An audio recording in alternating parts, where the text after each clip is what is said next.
चलो भाई, यानी कि एप्लीकेशन ऑफ इंटीग्रल्स में हमने देखा है कि अगर हम जो ये डेफिनिट इंटीग्रल करते हैं, डेफिनिट इंटीग्रेशन निकालते हैं, तो ये क्या निकालते हैं? एरिया निकालते हैं। मैंने मान लिया कि ये कोई एक कर्व है, ठीक है। ये कर्व कैसा भी हो सकता है, एक सर्कल भी हो सकता है, इलिप्स भी मतलब पैराबोला, कुछ भी हो सकता है भैया, कुछ भी हो सकता है, ठीक ना। तो इस तरीके का दे दिया। अब इस क्षेत्र का हमें इस वाले पार्ट का एरिया निकालना है हमें, है ना। तो इस वाले पार्ट का एरिया निकालना है और इसका लोअर लिमिट अपर लिमिट दे रखा है, तो इसका एरिया निकालने के लिए हम इस तरीके से करेंगे, यानी ऐसे समझ लो। इसको हटाते हैं, फिर से बात करेंगे।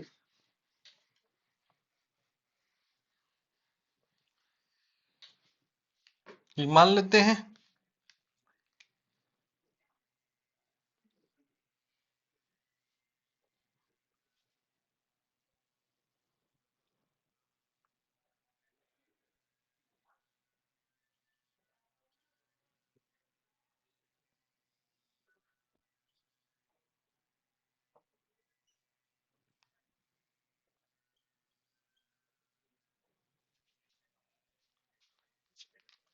अब इसका क्षेत्रफल निकालना है ना। इसका एरिया निकालना है किस वाले पार्ट का? तो हमें इस वाले पार्ट का एरिया निकालना है।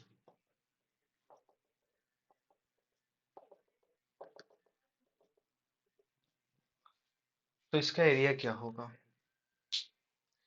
तो बस कुछ विशेष नहीं, देख लेंगे।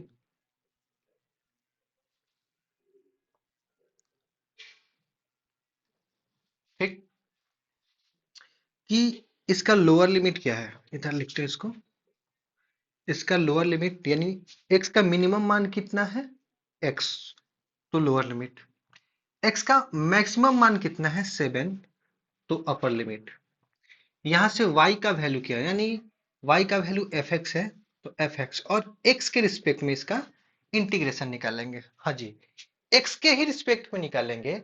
इस बात को निश्चित कर लें, कैसे? कि अगर ये जो है, ये जो आपने लिमिट किसका ले रखा है? एक्स का ले रखा है, मतलब एक्स का मिनिमम मान ले रखा है, एक्स का मैक्सिमम मान ले रखा है, तो आप एक्स के रिस्पेक्ट में ही इंटीग्रेशन निकालोगे। अगर कभी ये, अगर आपको y का मिनिमम मान दे देता है और y का मैक्सिमम मान दे देता है, और आपको इंटीग्रेशन निकालना है, तो आप उसे y के रिस्पेक्ट में निकालोगे। कहने का मतलब ये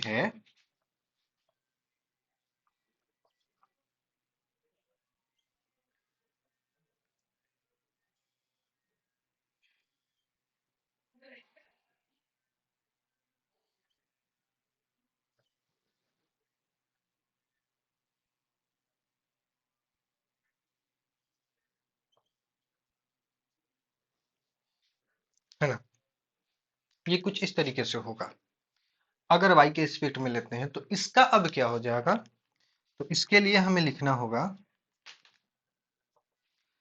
y का मिनिमम वैल्यू 2, y का मैक्सिमम वैल्यू 6। ठीक है। अब यहाँ पर फंक्शन क्या है?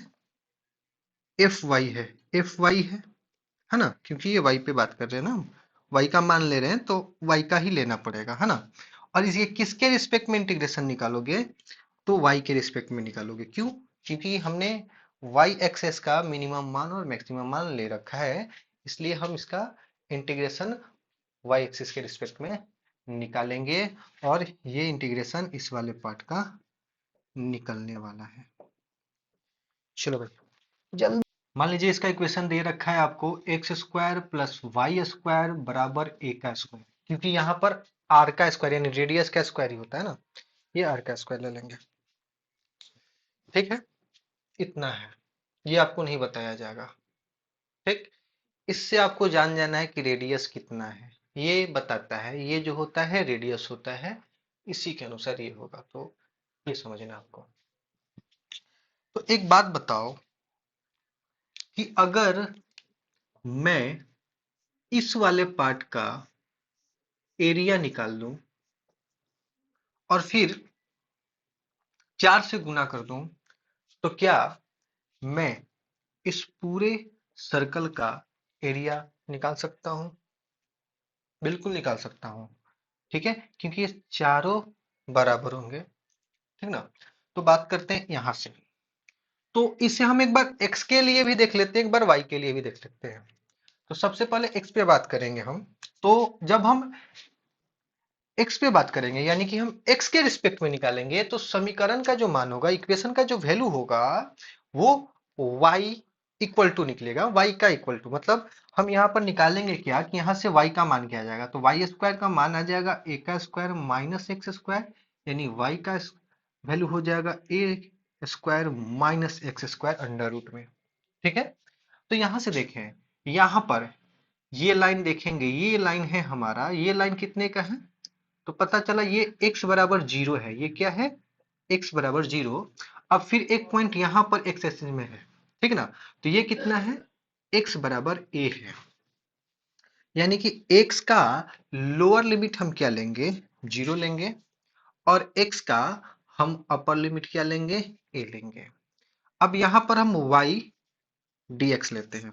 y dx, उस टाइम हम y को fx मान रखे थे, इसलिए हम y के जगह पे डायरेक्ट fx पुट कर रहे हैं, यानी यहाँ पर हम y ले लिए। लेकिन y रियल में है क्या हमारा, y रियल में हमारा जो है इतना है, और इसका जो सोल्यूशन होगा, ठीक, वो इस वाले पार्ट का, ये छोटे वाले पार्ट का क्या हो जाएगा, एरिया हो जाएगा। लेकिन अगर हमें पूरा सर्कल का एरिया निकालना है, तो इसमें हम 4 का मल्टीप्लाई कर देंगे। क्यों भैया, कहे कि 1 2 3 आई 4, ये 4 पार्ट में बा, आई चारों पार्ट बराबर हुई, ये चलते 4 के गुना कर जाए। बोले सब किसी को दिक्कत बा।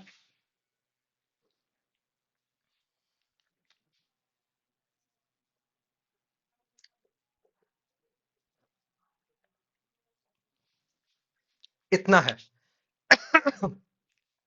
इस बार हमको क्या करना है, इसे y के सापेक्ष में निकालना है, मतलब y के सापेक्ष, y के रिस्पेक्ट में इंटीग्रेशन करना चाहते हैं हम। तो जब आप y के रिस्पेक्ट में इंटीग्रेशन करना चाहोगे, उस टाइम आपको क्या करना है, इससे x का वैल्यू निकालना है। तो पहले एक्स स्क्वायर का वैल्यू निकाल लोगे, तो आ जाएगा a का स्क्वायर माइनस वाई का स्क्वायर, यानी x बराबर आ जाएगा अंडर रूट ए स्क्वायर माइनस वाई का स्क्वायर। ठीक है, इतना निकाल लेते हैं। अब यहाँ y का मिनिमम वैल्यू देखोगे, तो यहां से ये लाइन खींची, ये कहां पर आया, 0 पर आया। y का मिनिमम वैल्यू क्या मिला, 0, और y का मैक्सिमम वैल्यू a। यानी अब हमारा जो बनेगा वो 0 से a बनेगा। ठीक है, 0 से a बनेगा। अब x dx बनेगा। तो x का मान कितना ले लेंगे, x का मान हम ले लेते हैं, जो हम निकाल के लाए, अंडर रूट ए का स्क्वायर माइनस वाई का स्क्वायर dy। अब इसका जो इंटीग्रेशन होगा, वो इस वाले पार्ट का ना एरिया होगा, और ये सभी इक्वल हैं, तो इसमें जब 4 का हम मल्टीप्लाई करेंगे, 4 का मल्टीप्लाई करेंगे, तो ये पूरे सर्कल का एरिया हमें देगा। एक और बात, एक और बात समझना है हमें, कि यहां से जब भी आप वैल्यू निकालते हो ना, ये प्लस माइनस में आता है, यानी x का जो वैल्यू होगा, यहाँ पर प्लस माइनस इतना होगा। ठीक, तो यहां पर से हम प्लस का ही क्यों ले रहे हैं, इसको समझ लेते हैं। क्योंकि जब हम ये वाला पार्ट ले रहे हैं, तो ये पार्ट भैया हमारा क्या है, ये पार्ट हमारा प्रथम चतुर्थांश में है, फर्स्ट क्वाड्रिलेटरल में है। और यहां पर क्या होता है, x का वैल्यू पॉजिटिव होता है, इसलिए हम पॉजिटिव ले लिए, है ना, इसलिए यहां से पॉजिटिव ले लिया। अब दिमाग में ये प्रश्न उत्पन्न हो सकता है कि अगर मान लेते हैं, तब अगर हम ये वाला पार्ट ले लें या ये वाला पार्ट ले लें, ठीक है, ये वाला पार्ट ले लें या ये वाला पार्ट ले लें, तो क्या x का मान नेगेटिव लेंगे। तो जब आप इस पार्ट में बात करोगे, तो बिल्कुल ये थर्ड में x क्या होता है, नेगेटिव होता है, तो ये निगेटिव साइन ले लेगा। ठीक ना, नेगेटिव साइन ले लेगा। तो अब तो दिमाग में आएगा कि सर, जब भैया ऐसा है कि इसका एरिया, इसका एरिया, इसका एरिया, इसका एरिया, सभी का एरिया जोड़ेंगे, तो ये प्लस में, ये माइनस में, ये प्लस में, ये माइनस में, मान लेते हैं कि इसका एरिया कुछ आया, जैसे मान लेते हैं इसका एरिया ए आया, तो इसका एरिया तो फिर माइनस ए आ जाएगा, इसका भी एरिया माइनस ए आ जाएगा, और इसका ए आ जाएगा। ठीक, तो सबको जोड़ेंगे तो एरिया तो 0 हो जाएगा, बिल्कुल। लेकिन एक बात ध्यान दोगे, जहां रिजल्ट एरिया में निगेटिव आएगा हमें उसे मॉड लगाकर पॉजिटिव कर देना है, क्योंकि एरिया सिर्फ नंबर्स का मतलब है, प्लस माइनस का मतलब एरिया एरिया होता है, एरिया का रिजल्ट हमेशा पॉजिटिव लिया जाता है, इसलिए निगेटिव आए तो उसे पॉजिटिव बना लोगे। इसलिए शुरू में मैंने इसे पॉजिटिव मानकर ही इसे सॉल्यूशन किया है ना। ये हटाते हैं। यहाँ तक क्लियर है? जल्दी से बोलोगे, जल्दी से बोले, क्लियर है?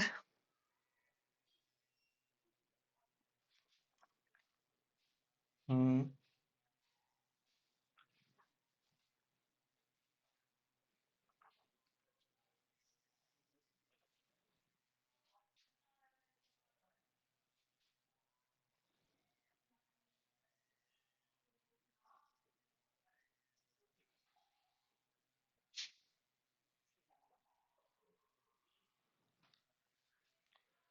अब हमें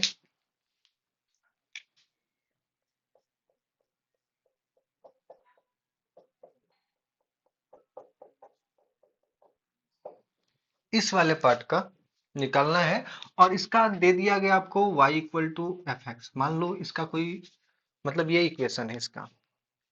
अब इसका क्या निकालेंगे? तो इसका लोअर लिमिट क्या दिख रहा है? x का वैल्यू हमें दिख रहा है क्या? a। अपर लिमिट क्या दिख रहा है? x का मैक्सिमम मान b दिख रहा है। लेकिन एक बात समझो, ये जो कर्व बन रहा है ना, ये दो क्वाड्रिलेटरल में जा रहा है, फर्स्ट में भी और फोर्थ में भी। तो यहां से एक बात समझ में है, ये क्या होता है भैया? इसमें तो ये पॉजिटिव होता है, इसमें ये निगेटिव हो जाता है। फर्स्ट में x का मान पॉजिटिव है, नहीं y का मान पॉजिटिव है, क्योंकि जब हम x के रिस्पेक्ट में लेंगे तो y पर बात करेंगे ना। y का मान पॉजिटिव है और फोर्थ में निगेटिव है, तब क्या होगा? तो अगर आप इसे इस तरीके से बनाते हो कि a का लोअर लिमिट a ले लेते हैं, b का अपर लिमिट और एफ एक्स डी एक्स, तो ये जो होगा ना, ये आपका वैल्यू गलत देने वाला है। इसको ऐसे नहीं लोगे, ये जहां पर यहां पर है इससे एक पॉइंट मान लोगे, मान लेते हैं ये पॉइंट है हमारा x बराबर c का। इसे दो पार्टों में बनाओगे, कैसे? इसका एरिया प्लस में इसका एरिया, यानी इसे आपको बनाना कैसे है? बनाना है कि सर इसके लिए, इस वाले एरिया के लिए लोअर लिमिट हम a लिखेंगे और ये upper F X D X plus ये वाला यानी कि c से b F X D X. अब जो आएगा ना, इस वाले का एरिया आएगा। चलो भाई जल्दी से बोलोगे, समझ में आया क्या? और लाते हैं, मान लो कि आपको दे दिया जाए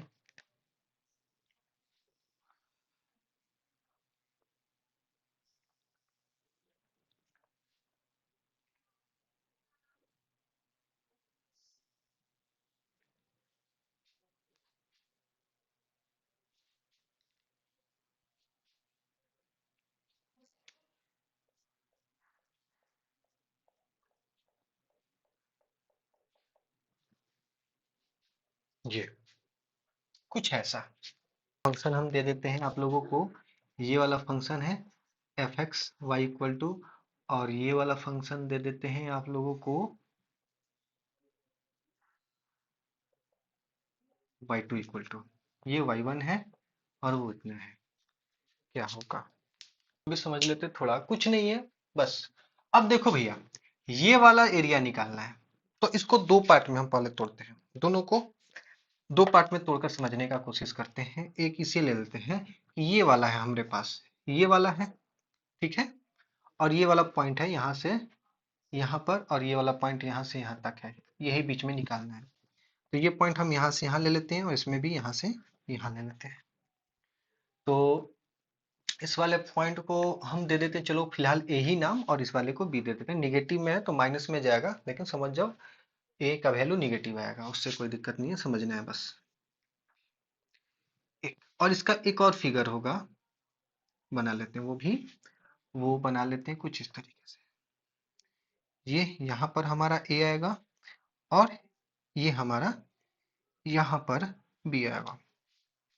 अगर भाई यहाँ पर इसका, लेकिन इक्वेशन क्या है? इसका इक्वेशन है एफ वन, नहीं इसका वाला है f two, y two equal to, और इसका है वाई वन इक्वल टू ई।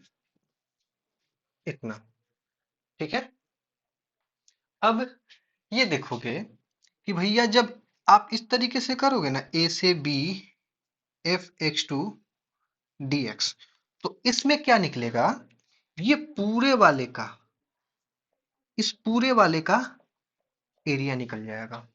बात को समझना है, इस पूरे वाले का एरिया निकल जाएगा। और जब आप इसमें यहां पर करोगे ए से B f one D x, तो क्या होगा, ये जो एरिया है ये पूरा एरिया निकल जाएगा, निकल जाएगा। लेकिन हमें क्या निकालना है, बस इतने का निकालना है। यानी अब देखो, इसके ऊपर का निकालना है, इसके नीचे का तो निकालना है, लेकिन इसके नीचे आने नहीं देना है। तो हम इसमें से इसको माइनस कर लेंगे। जब इसको माइनस करोगे तो इस वाले पार्ट में से ये वाला पार्ट माइनस होगा। तो समझो इसको अब इसमें हम उठा करके फिट करते हैं। इसमें जब हम इसको उठाकर फिट करेंगे तो हमारा कुछ इस तरीके का बनेगा, बनेगा।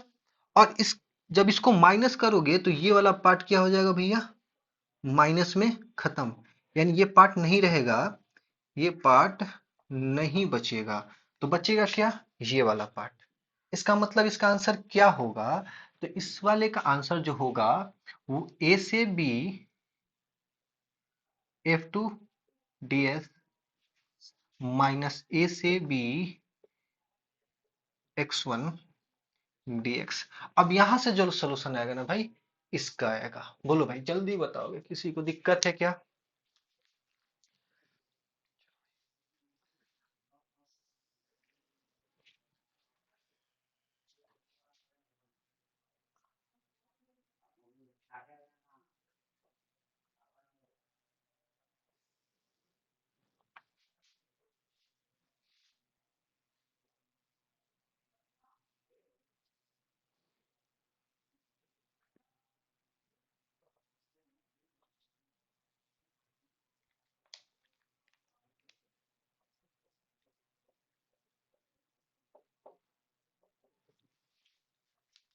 इस वाले का एरिया निकालना है।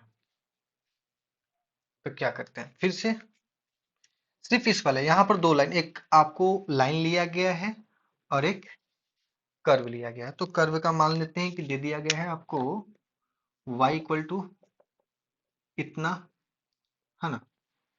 और लाइन के लिए ले लेते हैं मान लो इतना। तो क्या करोगे, सिंपल सा फंडा है। डायरेक्ट सोचने का तरीका क्या रहेगा कि बड़े वाले में से छोटे वाले को घटाना है। यानी बड़े वाले एरिया में से छोटे वाले का एरिया घटाना है। बड़ा एरिया कौन बन जाएगा, तो बड़ा एरिया बनेगा ये नीचे, देखो नीचे, ठीक ना। इसके नीचे y पर बात कर रहे हैं तो इस तरीके से देखोगे, बड़ा वाला कौन बन रहा है, कि बड़ा वाला बन रहा है भैया ये वाला कर्व वाला, ठीक। और छोटा वाला लाइन वाला। तो यानी हम क्या लिखेंगे कि ए से बी कर्व को मैंने x1 लिया है, और इसमें से किसको घटा दोगे, ए से बी लाइन वाले को घटा दोगे। और जो एरिया आएगा वो इसका एरिया होगा। ठीक है। बोलो दिक्कत है किसी को। चलो अब ऐसे सोचो कि भैया अगर इसको हम y के रिस्पेक्ट में निकालते हैं तो क्या होता, ये सोच लो। मान लेते हैं y के रिस्पेक्ट में निकालते हैं तो पॉइंट खोजना पड़ता है ना। पहले तो पॉइंट खोजना पड़ेगा, वो अलग मैटर है। पॉइंट खोजना आप लोग को पता होगा, आप लोग पढ़े होंगे पहले भी। मान लेते हैं ये y इक्वल टू आपको यहाँ पर c मिल जाता है, और यहां से ये जो पॉइंट मिल जाता है y इक्वल टू डी का मिल जाता है सपोज। अब देखोगे अगर y के रिस्पेक्ट में देखोगे तो ये जो एरिया है ना, नाम देकर समझाते इस बार, है ना। ये a, ये b, ये c, ये d और ये e। तो जो हमारा एरिया होगा ए बी सी और ई वाला, ये बड़ा हो जाएगा, लाइन से बनेगा जो, ये वाला जो एरिया होने वाला है भैया, इस बार हमारा बड़ा होने वाला है। देख लोगे बड़ा होने वाला है इसके रिस्पेक्ट में, इस वाले के रिस्पेक्ट में। यानी इस बार क्या करेंगे, लाइन वाले में से कर्व वाले को माइनस करेंगे। यानी इसके लिए क्या हो जाएगा, सी से डी, सी से डी ये हो जाएगा। और इसमें से माइनस किसको करोगे, सी से डी dx को माइनस कर दोगे, जो आएगा फिर से इसी का एरिया आएगा। चलो भाई बोलोगे दिक्कत है क्या? चलो मान लीजिए एक एलिप्स दे दिया गया आपको, जिसका इक्वेशन हम ले लेते हैं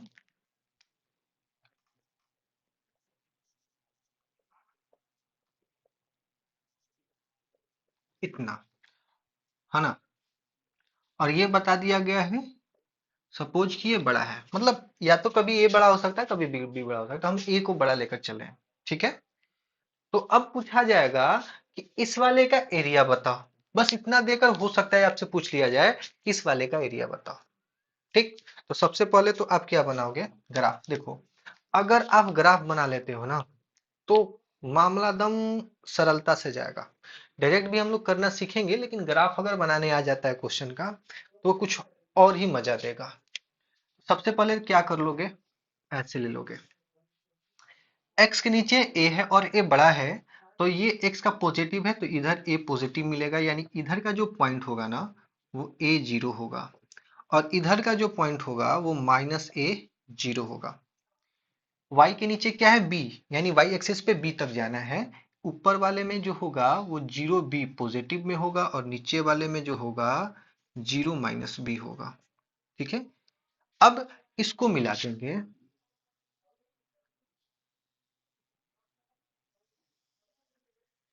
इसको मिला देंगे तो ये हमारा एक दीर्घवृत्त बन जाता है, इलिप्स बन जाता है ना।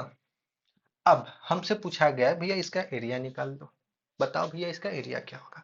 तो जैसे हमने सर्कल के साथ किया था ना वही यहां पर करना है।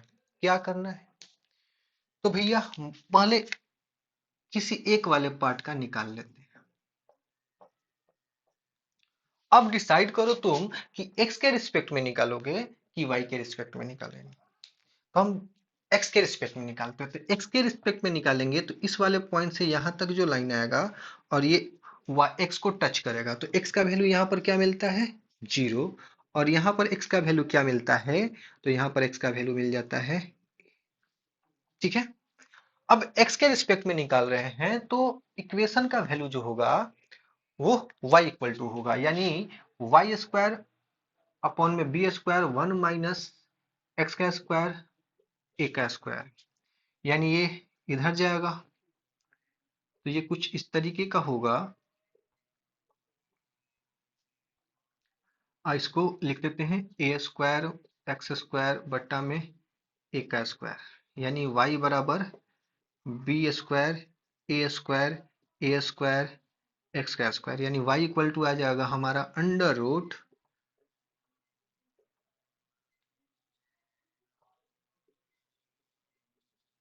इतना, यानी ये बाहर आ जाएंगे b by A under root इतना, ठीक है। यानी मैंने y का मान निकाल लिया। अब क्या करेंगे, वही बात, इसका x का मिनिमम वैल्यू जीरो, x का मैक्सिमम वैल्यू ए, y का मान b बाई ए, बाहर लिख लेते भैया, बाहर लिख लेते इसको अंडर रूट, ये होने वाला है। अब इसका जो सोल्यूशन होगा ना वो इस वाले का एरिया होगा, लेकिन हमें अगर पूरा का निकालना है तो फिर से इसमें चार का मल्टीप्लाई कर लोगे, आंसर आएगा। चलो भाई बोलोगे जल्दी से, दिक्कत है क्या? क्वेश्चन है आप लोगों के लिए, मान लो बउआ,